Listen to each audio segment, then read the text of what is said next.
Okay guys, pag-usapan naman natin itong pagsasalita na ni Miss Sara Duterte, Vice President Sara Duterte patungkol kay Madriaga.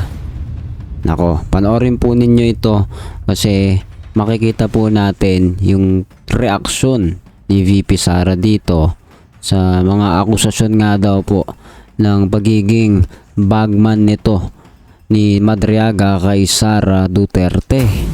Yan po yung pag-usapan natin sa video na ito.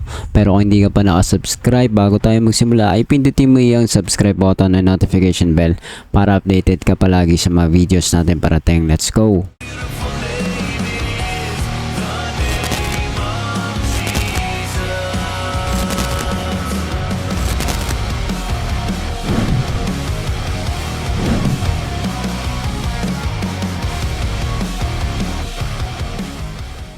So, ayun na nga mga tol, no? Malinaw na itinatanggi po ng ating vice presidente ang pagkakaroon ng kahit anong relasyon dito kay Ramil Madriaga. Ito lang naman po ay ito lang naman pong Madriaga na ito, o Ramil Madriaga ay isang individual kung saan ay nagsasabi na siya daw po ay bagman ni VP Sara. Well, bago tayo magbigay ng kompletong opinion dito sa bagay na to, panoorin muna natin yung balita, no? At in any case na ito pong balita na papanoorin natin ay maka-copyright, no? I-remove natin yan, pwede makat po ito. So, yun lang, sinabi ko lang. Lalagay ko naman sa description o comment section yung link ng video ng balita para mapanood nyo in case lang naman. Anyway, simulan na natin to. Let's go. Samantala, itinanggi ni Vice President Sara Duterte na kilala niya si Ramil Madriaga na nagpakilalang bagman umano niya. Anya, hindi niya kailanman kinausap at inutusan ng kahit ano si Madriaga at hindi rin siya bumisita rito sa kulungan. Giit ni Duterte ang mga lumabas na litrato ay kuha sa mga public event na kanyang dinaluhan. Gumagawa lang umano ng ingay si Madriaga sa kanyang mga akusasyon dahil wala itong hawak na mga ebidensya. Nais lang umanong makalabas ng kulungan ni Madriaga kaya inilalako niya sa mga otoridad ang kanyang umano'y kasinungalingan para maharang ang posible niyang pagtakbo sa presidential election sa 2028. Nakakulong ngayon si Madriaga sa kasong kidnapping. President. So ayan po, no? Narinig naman po natin na maiksing balita kung saan itinanggi nga daw po ni Vice President Sara Duterte na kilala niya si Ramil Madriaga na di umano ay nagpakilalang bagman niya.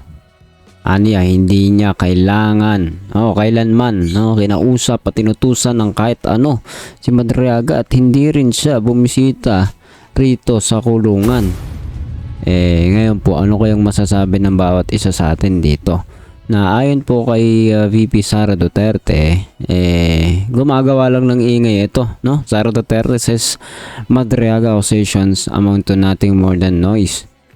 Ingay lang ito at di umano gusto lang itong makawala sa pagkakakulong. Tama ba? Tama ba ako doon?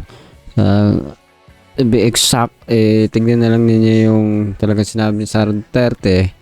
Pero ayon po sa balita at ayon po sa pagkakarinig natin, gusto lang nito makaalis sa kulungan Kaya gumagawa ng ingay at tumanap ng atensyon sa mga otoridad. At para siya ay harangin sa pagtakbo sa 2028. Talaga namang matindi po yung labanan sa politika. Kasi kahit po preso, gustong pigilan si Sara Duterte maging tumakbong pangulo sa 2028 election. Naniniwala ba kayo doon? Ha? Sino naniniwala sa ganong bagay na ultimo nakakulong na tao gustong pigilan si Sara Duterte maging pangulo ng bansa? Naniniwala ba kayo doon? Kung ako po ang tatanungin, no? Sabihin na natin na totoo yan. Totoong gusto siyang pigilan ng maraming tao. Maging ng preso, ha? Ang tanong po dito, totoo kaya o hindi yung akusasyon? Kasi kung ako po ang mag-iisip po ako at ako po ay sa pagpalagay natin na si VP Sara Duterte, halimbawa siya po ay guilty talaga, totoo ito, aaminin ba niya na itong si Madriaga ay kanyang bagman? Siyempre hindi, di ba?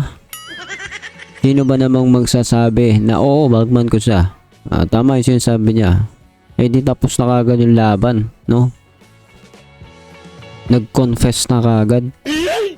Pagka ganon. So, malabo pong mangyari yun. Siyempre, kung guilty si Sara Duterte at talagang bagman niya ito po ipagkakaila niya. Diba? Magiging ano po yan laglagan. Laglagan yan. Sabi na natin gusto makawala talaga nung nakakulong. Diba? Sino ba namang ayaw makakawala? Diba? Given yun. Siyempre gagawa siyang paraan. Pwede niyang ihulog. Nakakulong na rin siya diba? Yan po yung bagay na siguro naging kulang kay Diskaya. O siguro kung may mga hindi niya pinangalanan lahat siguro Baka baka lang naman. Baka hindi pinangalanan ni Diskaya lahat Baka may mga natitirang pinoprotektahan No? I don't know if that's the case pero diba, kahit nakakulong ka, pwede kang may magawa, lalo na kung ikaw ay talagang may pruweba.